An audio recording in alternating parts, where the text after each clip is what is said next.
Those of us who have made films and written books about Robert Oppenheimer, we were ready to hate Chris Nolan's film. I mean, what's this guy doing stomping on our territory, this Brit coming and telling the story of the American who built the atomic bomb? And I was pleasantly surprised. I really liked the movie. I mean, God bless Chris Nolan for making a 3-hour popcorn movie about a really serious subject and getting the notion of nuclear weapons back into the national conversation where it belongs. You're listening to PROX. You introduced me to Ryan Coogler. He said, there's this guy making this movie. I think you ought to meet him. He needs a little bit of 16 millimeter shot. And Ryan came to, it was great. Ryan came to my office at Berkeley and he had I think either a VHS or a DVD in his hand. And it was a rough cut of Fruitvale Station. And, I put it in and Ryan went over in the corner. He did paperwork for an hour and a half while I watched this rough cut.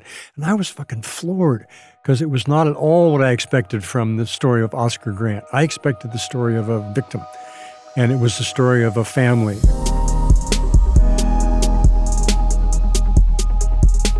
You're listening to In Proximity. Jon Else is an award-winning documentarian, cinematographer, and MacArthur Genius grant recipient. He's made films about the San Francisco Opera, California water politics, and over 40 years before the release of Christopher Nolan's Oppenheimer, Jon directed the documentary film The Day After Trinity, which told the story of Robert J. Oppenheimer and included interviews with Manhattan Project scientists and declassified archival footage. For almost 2 decades, Jon led the doc program at UC Berkeley's Graduate School of Journalism, where he met then journalism student, now documentary filmmaker, Pete Nix. Pete considers Jon a mentor, and they've worked together many times over the years. Pete actually introduced Jon to a young Ryan Coogler when Ryan needed a second unit DP on Fruitvale Station. And Jon executive produced Pete's documentary, The Force, which won the prize for Best Directing at Sundance. For this conversation, Jon and Pete met up at a studio at Cal to deep dive on craft and careers in documentary film.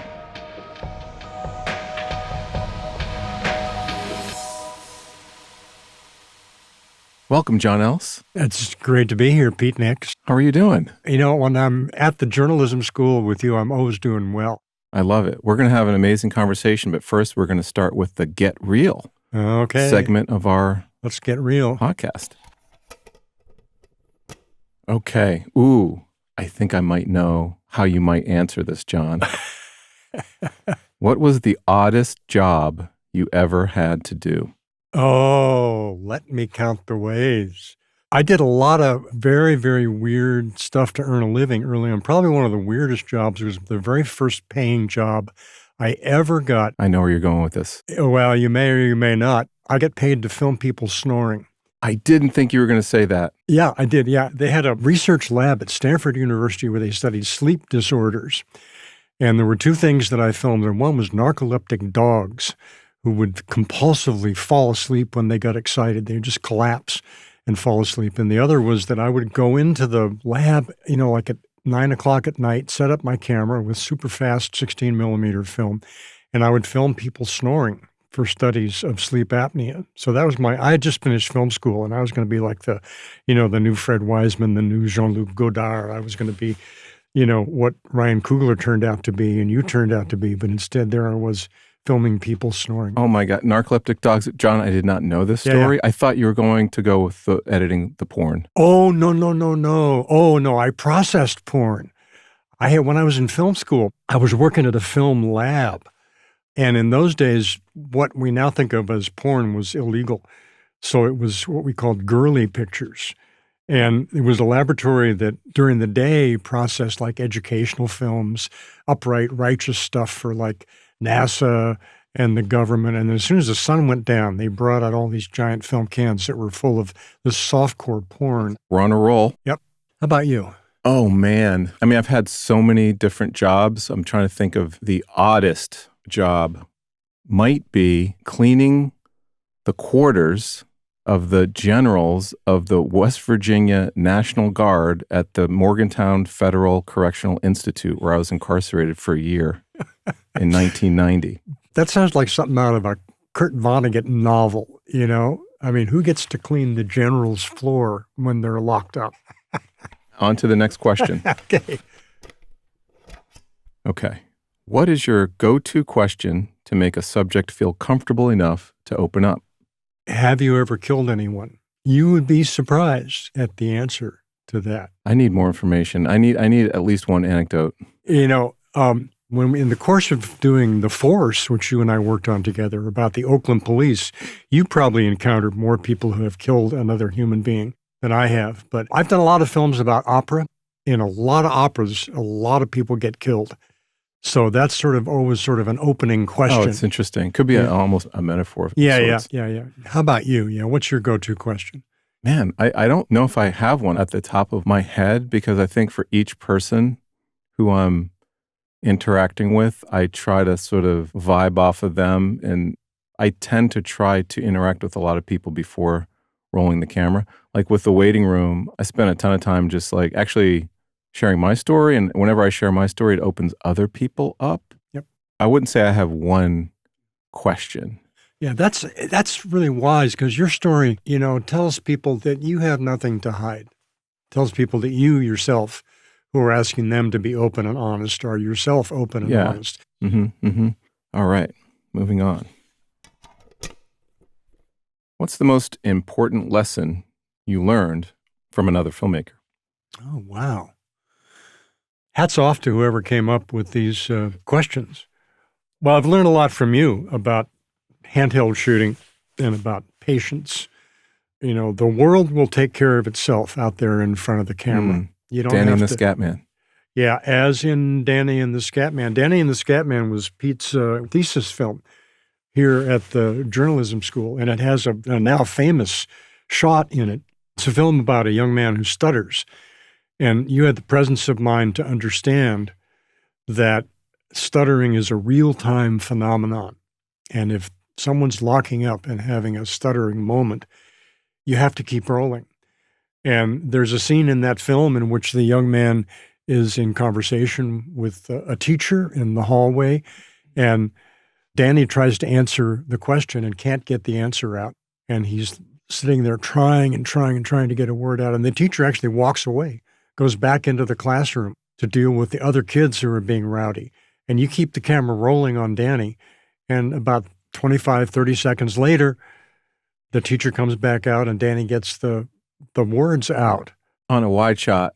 And that's what it's so funny, because you had to be in a wide shot, because you had to see the cacophony of life happening around this moment where this boy is trying to communicate with his teacher. And you had to see the kids coming and going into the room. You had to see the teacher turn and trying to deal with these two kids fighting, all while Danny is trying to get this one word out. Yeah. And it's all about thinking. It's all about knowing what the movie's about. Yeah. Ricky Leacock said, a close-up is all about what's not in the frame. And in this case, a close-up would have erased all that storytelling that's just outside the frame. The emotion will take care of itself. Yeah. All you're going to do if you zoom in is to wreck it. You taught me something very early on, which is a very simple, and I've repeated it many times, is like, it's always the battery. And it still kills me, John. I'm like, God damn it, I didn't charge the battery. And now I'm like in the middle of nowhere without a battery charger, and the camera will not work. But that sort of evolved into the idea of preparation, that the artistry of what we do is nothing without practical preparation, craft, really a discipline, habits. That really has saved me so many times. In proximity, get real. Well, we just got real, John. We just got real. Doesn't get any realer than proximity.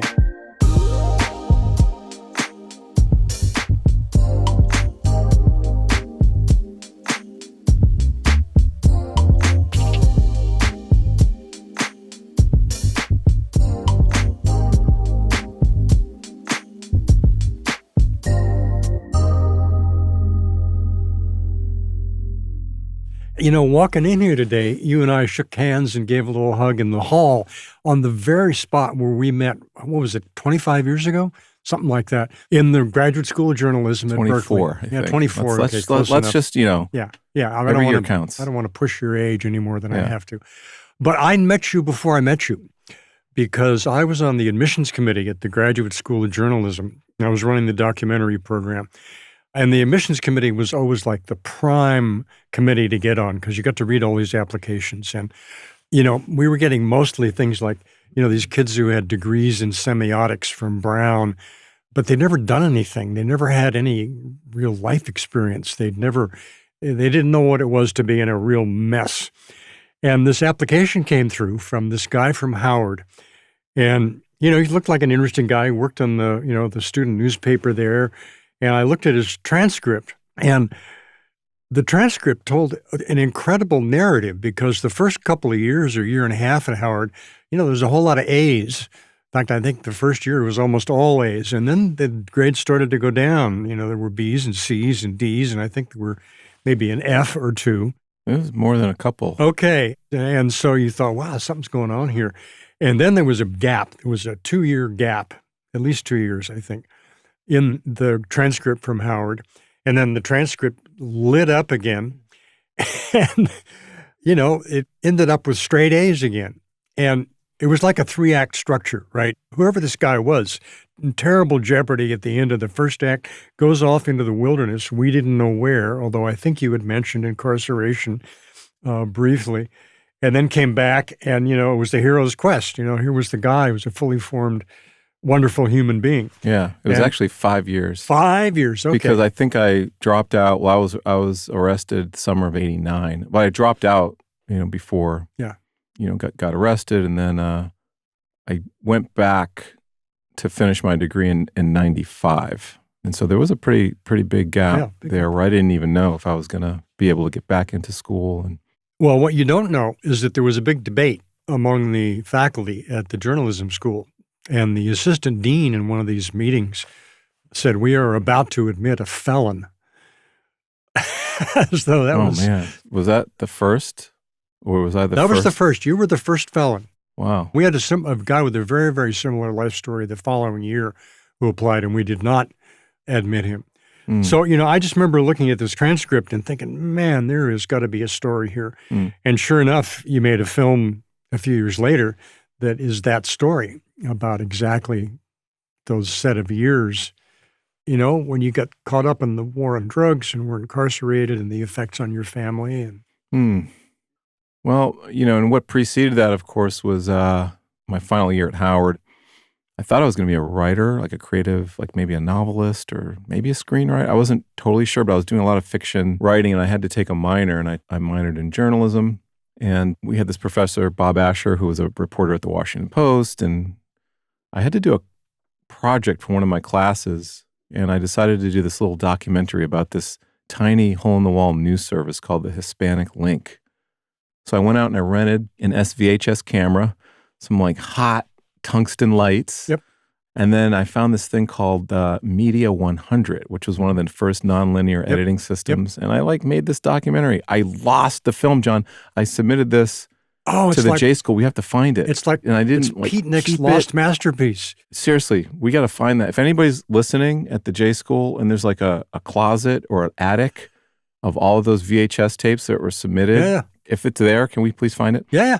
But that's where it began for me. Yeah. And then I researched. I was like, okay, where do you go to study documentary film? And I learned that Northwestern had a program at this place called Medill. I heard that NYU did it. And then I heard about you. And I think I heard it on the radio or something. And it's like, yeah, this guy, Jon Else, is coming over from Stanford. He was a series producer on Eyes on the Prize, which I loved. And I remember seeing that on TV, the seminal civil rights series, which was produced by Blackside. Yep. Henry Hampton in Boston. Yep. I'm from Boston. Yep. So I was like, I got to go here. And that's why I applied to Berkeley. Yeah. I remember the first time we actually met after all my adventures with your transcript. You came bounding up the stairs in the J School, and Vana was with you, and you had a little Bolex with you. Oh, yeah. And I had to break the news to you that we were not shooting 16 millimeter film, that we were all video now, unfortunately. So you had to live in a world of nothing but video. What about you? Like, how did it begin? And I know your father was an artist. What set you forth on this path of cinematography and documentary filmmaking?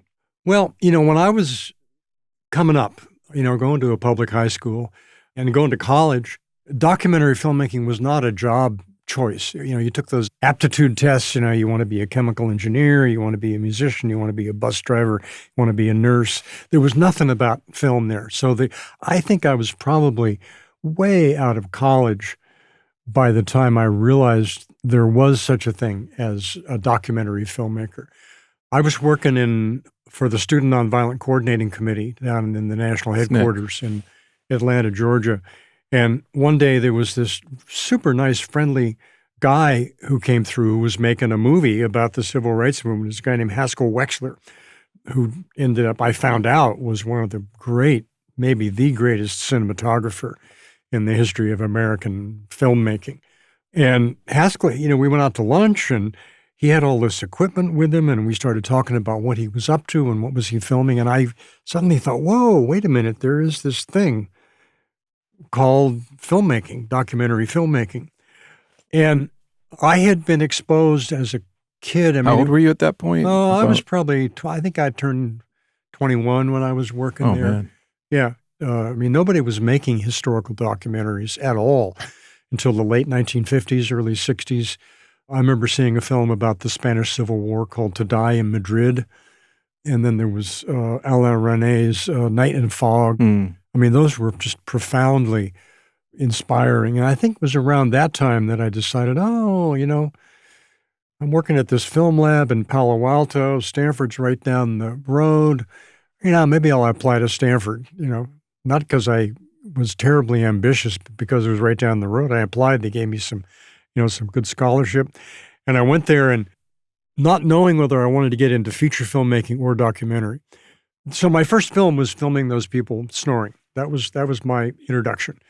And as time went on, I got to work on some narrative stuff, B movies. I got to work with a couple of good directors. Roger Vadim, French New Wave director. I shot a film for him. Stan Lathan, wonderful African-American director and producer. Worked with some good talent, Ron Howard, Shelley Duvall, LeVar Burton, shot a film with LeVar Burton. But I realized there were two problems. One, I don't think I was going to make it on the feature DP tenure track. But you were heading in that direction, I was right? heading in that direction. And what was it that started to draw you to the frame? That, sort of seeing life through the frame Well, and then your camera. I'd always lived in the frame. My dad was a painter. If you grow up in the home of a painter, you grow up with the smell of turpentine and you frame the world constantly. It drives my wife nuts. We'll be in a restaurant and I have one eye closed because I'm framing up the couple and I'll move 1 inch to the right and I'll move 1 inch to the left. So I had always lived in the frame. I didn't walk away from feature filmmaking. Feature filmmaking walked away from me. And I, like you, made a lot of choices along the way. There were a lot of times when my family was more important than the film. But also, I was shooting a lot of crappy scripts. You do 15 takes on a crappy line of dialogue by a well-meaning C-list actor.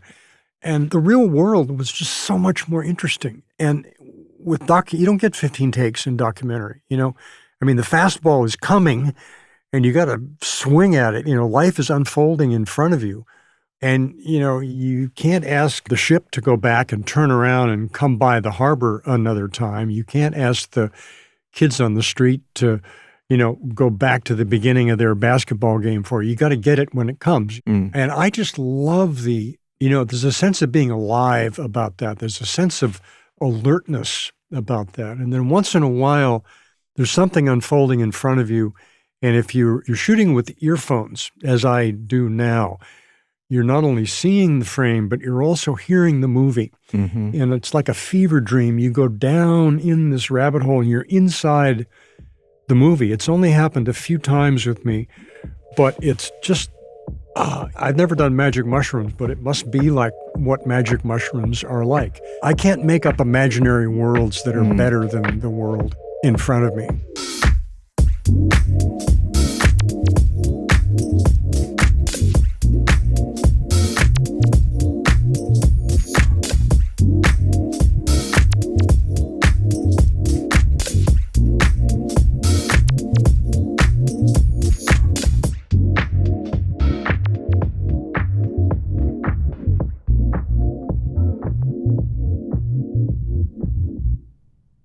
if you look at the arc from then till now, in terms of the films that we were making, the nonfiction films that were hitting the culture, who you were as a filmmaker then, who you are as a filmmaker now, what are the films being made today? How do you sort of articulate the change and the shift that's happened, or how do you tell that story in a quick little arc? Well, you came in the middle of that arc. Documentary, as we know it, sort of started in the 60s, and it was just wildly exciting, especially with when cinema verite came along. I mean, is now a better time than 1969 to make documentaries? Boy, you bet. I mean, there were no institutions, there was no funding apparatus. I mean, forget about something like Netflix that's spending millions of dollars a year. Even PBS hardly existed when I started. And I mean, it's still a fucking struggle to get the money to do the idiosyncratic films. You probably did 500 proposals to get your Oakland trilogy done. I did 130 proposals to get my film about Wagner done. But it's like the third golden era that we're living in right now. The technology that question is interesting, because when I was coming up, it was both a curse and a blessing that what you shot was what you got. I mean, you could not change something after it was shot. You could make it a little bit brighter, a little darker, you could shift the color. This is shooting on 16 film and even 35 millimeter film. So there was a precision in our thinking and a precision in our craft that was demanded because of that. When you shoot an interview, Pete, like a major interview for a film, like for, Anthem, how much video do you roll? How much time do you roll? I was just getting at that, because with 16 or with film, you have to sort of be really intentional about, when you start and stop. And even with the edit, when you make a cut, when you're editing on a steam back or flatbed or something, like you have to make the cut, literally splice the, film together, look at it, roll it back. Yeah.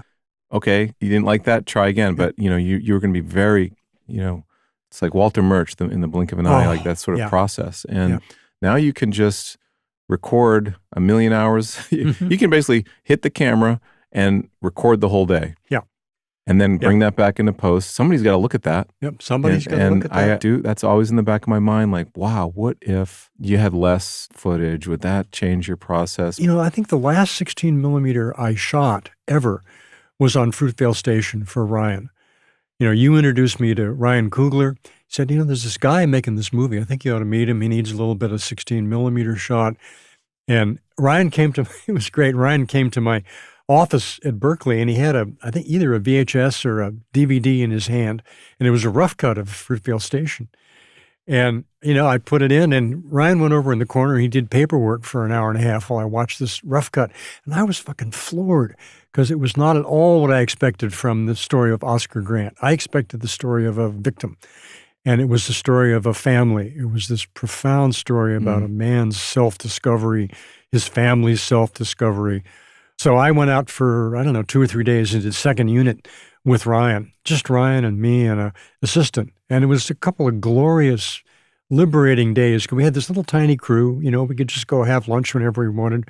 Ryan took us to a great taco stand right near Fruitvale Station. It was wonderful.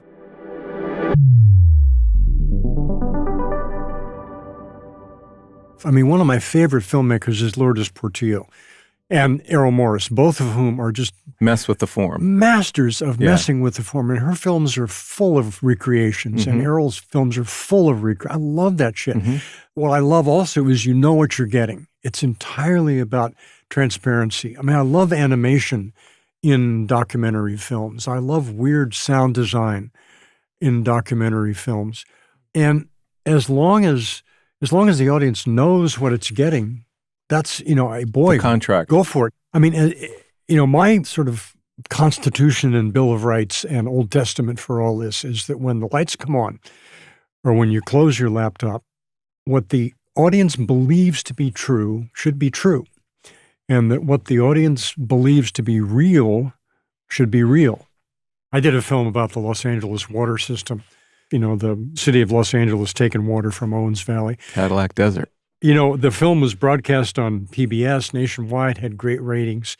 And boy, the pushback from Los Angeles against me was astonishing. I was just not ready for it. I just thought everybody's going to love this movie. Boy, I'm the greatest chronicler of the history of the West there ever was. And there were these blistering editorials in the LA papers about this television series. And I remember Bill Drummond, who teaches here at the journalism school, I saw him in the hall, and Bill's been at this a long time, and one of the founders of National Public Radio.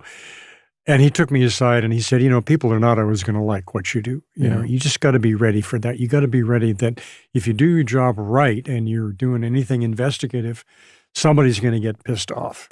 That is so true. And, I think about the arc, in our arc together, that second year, I believe it was 99, you came out with your film, Sing Faster, the Stagehands Ring Cycle, which was about the Wagner's Ring Cycle from the perspective of the stagehands who have a running poker game backstage where they basically tell their version of Ring Cycle. Yeah. That went to Sundance. We drove out there. It was me, Kristen Mack, and a bunch of other people across the tundra. That's right. From Berkeley to Park City to see you hoist what was then known as the Filmmakers Trophy. And we were like, that's Jon. He won. So, and I kind of got the bug at that point. Like, ooh, like people love your work, or you're celebrated for your work. And then, crazy enough, 18 years later, that's right, you executive produced my film, The Force, which won the Director's Prize at Sundance. And, and that arc is profound to me. And I think about that odd coincidence, or maybe it's not a coincidence. It's part of, I don't want to call it fate, but it's just interesting how that happened. And that film was at once celebrated and also really harshly criticized by some in these walls at the journalism school for maybe being too cozy with the police. And some of the reviews were really harsh. Yeah. But it was the expression of the truth as we saw it in our approach to dropping into a police department without judgment and just documenting what we saw over this remarkable 2-year stretch as Black Lives Matter was emerging. And so I think that that's really something that is an important value of mine, to realize that, hey, you got to say what you need to say and be prepared that not everybody's going to necessarily vibe with that. Yeah, and as long as you vibe with it, as long as you feel comfortable, as long as you know that you have not told a lie on the screen. Yes. And that was an extraordinary experience working with you on The Force, because you had done The Waiting Room, this real breakthrough film in every sense about Highland Hospital, about a big public hospital, and it was time to move on to the second part of your trilogy. And I remember going over to meet with the police chief of Oakland, Sean Wint, to see, can we have access here? And, we have to tell you, Mr. Police Chief, that you cannot have control over this film, because we don't do that. We don't give control of our movies to the people who are in them. And I remember standing in the lobby and debating with you whether you should tell him that you had been incarcerated. And there was a lot of reasons not to tell him. We were afraid it might just kick the stool out from under the whole project. And then in the end, you did. I think we were worried because they were going to do background checks. Yeah, they were going to do, we had to, like and I had been busted also. So we both had to be forthright about it. And then, boy, it was a tough film for you, for all of us, but for you. I mean, partly you had to spend months on the street with the cops, and you had to just live in a world of societal dysfunction, sometimes on both sides of the badge. Wearing a bulletproof vest and being at protests, seeing friends of mine chaining themselves to the flagpole at the at the OPD. Yeah, and I remember I think there was a lot of conflict for you. And it was also tough because we started the film and I think we kind of felt that it would be a film about a routine year in the life of a troubled police department. And all of a sudden, in the middle of all that, was it Michael Brown? The officer who had shot Michael Brown, it was his acquittal. It was his acquittal, that touched off. Yeah, so everything exploded on the street. And so you dealt with that, and then the film was done, basically. The film was over. And all of a sudden, a big scandal erupted around some sex workers and, questions of official misconduct. And I really felt for you because you had to open up the whole damn film all over again. We had to cancel. We were going to the edit lab at Sundance. Yep, that's right. we had to cancel at the last minute because we just had to finish the film for Sundance. Yeah, but it won at Sundance, got picked up by somebody. Picked it up, I remember. Netflix. All right. Yeah, well, it was Netflix. ITVS. It was a public television pre-sale, and so ITVS had the public television rights, but Netflix did acquire the streaming rights, which was at the time very unusual. Yeah. And then we got the rights back, and now the whole trilogy is actually on Hulu because we finally finished the trilogy with Homeroom.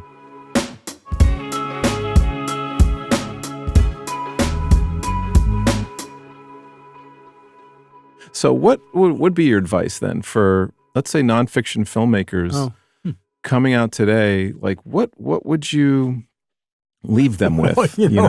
I would ask them for advice because it's been quite a while, right, since I've been actually, in the thick of things, in the mosh pit with what's really going on.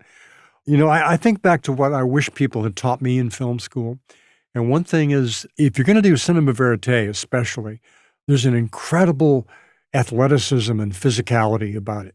I mean, you and I both work out. I was at the gym this morning. I'm trying to hold on, John. There you go. I'm trying to hold on. I swim laps every day. I mean, my body's all fucked up. My collarbone's deformed from holding these, 10, 20, 30, 40-pound cameras on the right-hand side.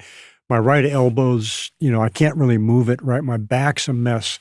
It's like embarking in many ways on the same trajectory as becoming an athlete, in all senses of being an athlete, and the physicality of the body and the alertness, the strategic thinking in the moment. Where's that ball going to go? Where's that next character going to pop out from behind the scenery? I also, if you're going to do your own projects as a prime mover, as a producer, director, you got to make a living. You got to eat. And there's nothing wrong with doing day jobs, as long as they're ethical. I did all kinds of crap stuff. I shot waterbed commercials and I filmed people snoring. And I did a lot of commercials to put my kids through college so I could work on things like, Cadillac Desert and, Eyes on the Prize. I did commercials I probably should not have done. A lot of stuff for like sugared cereal that was, promoting an epidemic of obesity that was then addressed by films like Food Inc. that I shot later on. I mean, there's this weird feedback loop. So, but don't be afraid. Don't be afraid to do anything that's ethical, that strengthens your craft, that exercises those muscles. It's like playing scales, or it's like a musician that's playing bar mitzvahs and writing jingles. That's okay. I talk about that all the time, and we're now in a time where there's lots of opportunities to do branded content. I think there's a pretty great opportunity to make money, practice your craft on the periphery. Yep. Keep that thing close to you that you're passionate about and be ready. Yeah, but one thing we haven't talked about is failure. I mean, I don't know about you, but I've had a lot of failure. I have had far more films fail than reach fruition, successful fruition. And, if you're lucky, they fail early. They fail in the development stage. They fail in the idea stage. If you're not lucky, you get up to where you've been spending somebody else's money and something goes wrong. You discover you don't have rights to this guy's nonfiction story. Yeah. You discover that you're making a film that the executives really don't like, and they're not going to listen to this bullshit about art and about, letting the audience sort out the clockwork of the cinema verite. It's something I wish they had told me, and it's going to be crushing. You're going to fail when you get terrible reviews, but at least you've got a finished film then. And I just think it's really important to be ready for that. And as long as you know that you have not made a big mistake, you haven't knowingly told untruth that got you in trouble. Or being able to recognize it. Like maybe you did make that big mistake, but having the insight to sort of recognize it, or being open to, and I'm not advocating that we read all of our reviews necessarily, but sometimes there are lessons in sort of how the culture holds your work. Yeah. But I'm a big proponent. I talk to my son about this all the time, in terms of taking that chance or putting yourself out there. To me, it's about vulnerability that, you can learn from your process. People aren't going to understand always what you're trying to say, but you are developing something, a muscle, a spiritual point of view, a style, a value system for living. These are all things that we are so privileged to be able to experience because of the nature of the work that we do, interacting with people and telling our own story and telling other people's story. That's really unique. I mean, we are making films for other humans, for a nation. I take the very, very long view, both of failure and of what our films do. Our films actually can change policy. The Day After Trinity, which is like a fossil, I mean, it's this dusty old movie from 40 years ago. I have a record of who purchased prints and then who has purchased DVDs of that, and it's just astounding. I mean, this is a film about the making of the atomic bomb. It's the first film ever about Robert Oppenheimer. We thought of it at the time as sort of an anti-militaristic, anti-atomic bomb movie. The CIA bought the first print of it ever. The Army, the Air Force, the Quakers, National Headquarters for Nonviolence. We found a record of a young Steve Jobs buying the movie. The White House, I mean, dozens of federal agencies. It was required as screening in high schools in California at one point. I mean, people actually see these things. There's a screening room in the White House. We know that Joe Biden watched Oppenheimer on his vacation. Does that affect nuclear policy? I would hope so. For the record, those of us who have made films and written books about Robert Oppenheimer, we were ready to hate Chris Nolan's film. I mean, what's this guy doing stomping on our territory? This Brit coming and telling the story of the American who built the atomic bomb. Come on, this is our territory. And I was pleasantly surprised. I really liked the movie. I mean, God bless Chris Nolan for making a 3-hour popcorn movie about a really serious subject and getting the notion of nuclear weapons back into the national conversation where it belongs.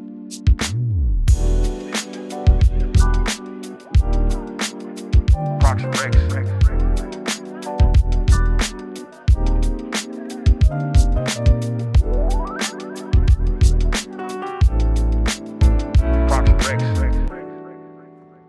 That is a perfect segue into our closing segment. We call it Prox Recs. Prox Recs. And this is where we want to recommend something that inspires you as a documentary filmmaker. It could be a book, movie, TV show, podcast, quote, anything. And so I'm gonna jump right out the gate. Jump.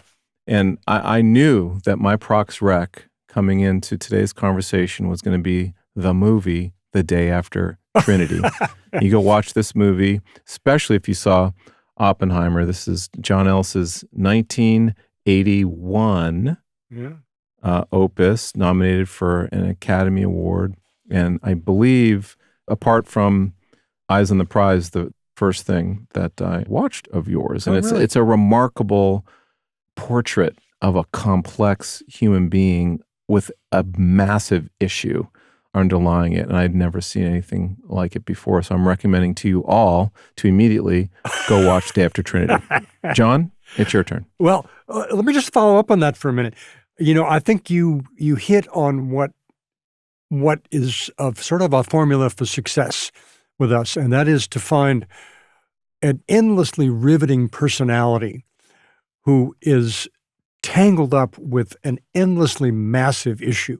I mean, if Robert Oppenheimer had invented radar, or if Robert Oppenheimer had invented the internet or better bullets instead of the atomic bomb, we would not be talking about him today. If the atomic bomb had been invented by some bland civil servant, we wouldn't be talking about him today. So those are those two wires that we try to cross when we're embarking on a project. And you've done it on all your films. That's brilliant. I'm actually going to note that because I'd never really thought about it in that way. Yeah, it's true. Perfect. Think about all, and it doesn't have to be someone, it doesn't have to be Dr. King.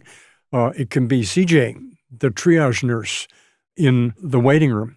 Well, this sounds like this ridiculous love fest, but my recommendation, watch any film by Peter Nix. I mean, this is ridiculous. We shouldn't be doing this, but we are. And it's from the heart. If you're going to watch one of Pete's films, watch The Waiting Room. His very first major film, and it's this extraordinary, honest, heartfelt, and utterly engaging, often funny story of life inside a big public hospital. And it's full of tragedy and redemption, and it's a It's a great way to spend a couple of hours.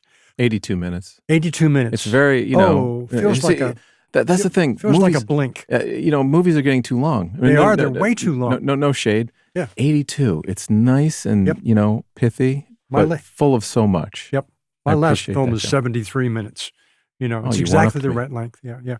Let me recommend also, something that's not a film, but something that inspired me early on is George Orwell's book about the Spanish Civil War, Homage to Catalonia, which is this short book about these idealistic young people who went off to fight against fascism in Spain. And it's an utterly riveting account of the internal battles between all these factions who were trying to defeat fascism. And they finally failed. I think when a lot of us read that book as young people and were inspired to go to Mississippi and Alabama to try to fight white supremacy down there, we didn't realize that the struggle in Spain had failed. So yeah, Homage to Catalonia. Homage to Catalonia. Yeah. The beauty of the capitalist engine means that I can get on my phone like right now and press a button and that book will be at my house by the time I get home. Don't do that, Peter. Don't do it? Go to your local independent go find bookseller. like a used Don't book. ever. That's a Prox Rec. Go in and buy Homage to Catalonia and a couple of newspapers and then ask them if they have any films by Pete Nix. There we go. Jon, with that, I think we have landed the plane. We have landed the plane safely. All right. We need to continue the conversation, though, over lunch. Yep, over lunch. Yep, okay. As we often do. It's great to see you. Yeah, likewise, buddy. Thanks for being my teacher. And you.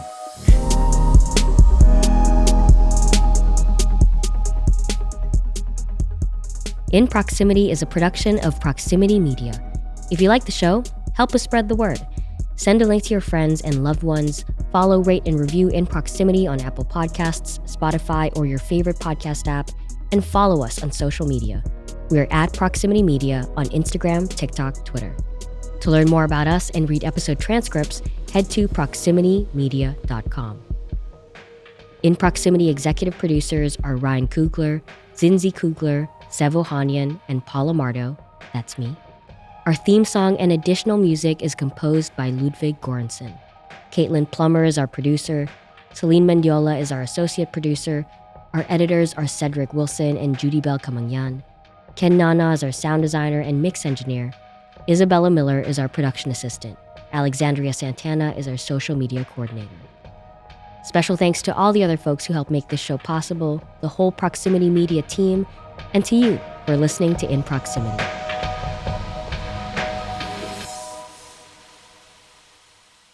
Yeah, I thought those were really intelligent prompts, by the way. Yeah. Well, you're dealing with intelligent people, Jon.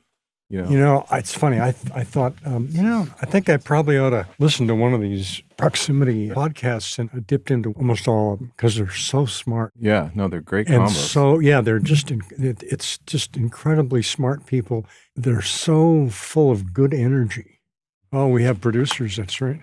Hey. Hi, guys. I don't know if you heard me. I was just going on and on and on to Pete about how smart and intelligent and great your podcast is. I didn't know you guys were. They heard that.